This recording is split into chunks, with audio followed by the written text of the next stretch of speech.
ইরানের Islamic revolutionary guard IRGC আনুষ্ঠানিকভাবে ঘোষণা করেছে যে তারা অপারেশন ট্রু প্রমিস 4 এর 75তম তরঙ্গ শুরু করেছে। তারা স্পষ্ট ভাষায় বলেছে, এটা আর শুধু প্রতিরোধের ভাষা নয়, এটা এখন মৃত্যুদণ্ডের ভাষা।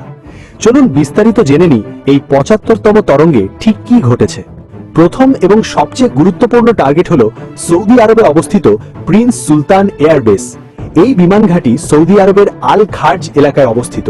এটা কোনো সাধারণ ঘাঁটি নয়, এখানে আমেরিকার F-15, F-16, F-35 যুদ্ধবিমান, air refuelling tanker, reconnaissance aircraft, airborne warning and control system এবং পুরো মধ্যপ্রাচ্যের আমেরিকান এয়ার অপারেশনের কমান্ড ও কন্ট্রোল সেন্টার রয়েছে।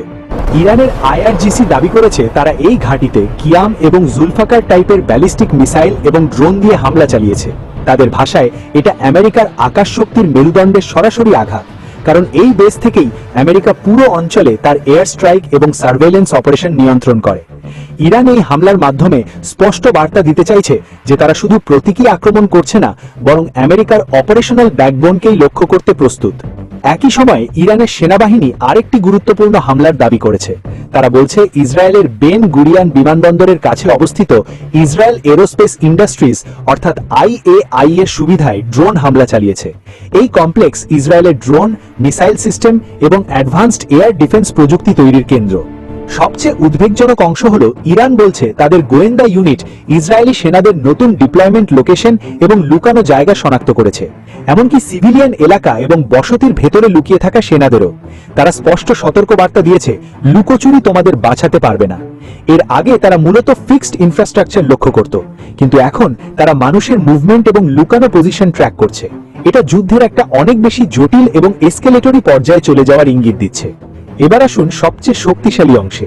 ইরান শুধু মাঠের যুদ্ধ করছে না, তারা সরাসরি আমেরিকার জনগণ এবং সেনাবাহিনীর মনোবলের দিকে আক্রমণ চালাচ্ছে। IRGCর বার্তায় বলা হয়েছে, আমেরিকার জনগণের প্রতি তোমাদের নেতাদের জবাবদিহি করতে হবে।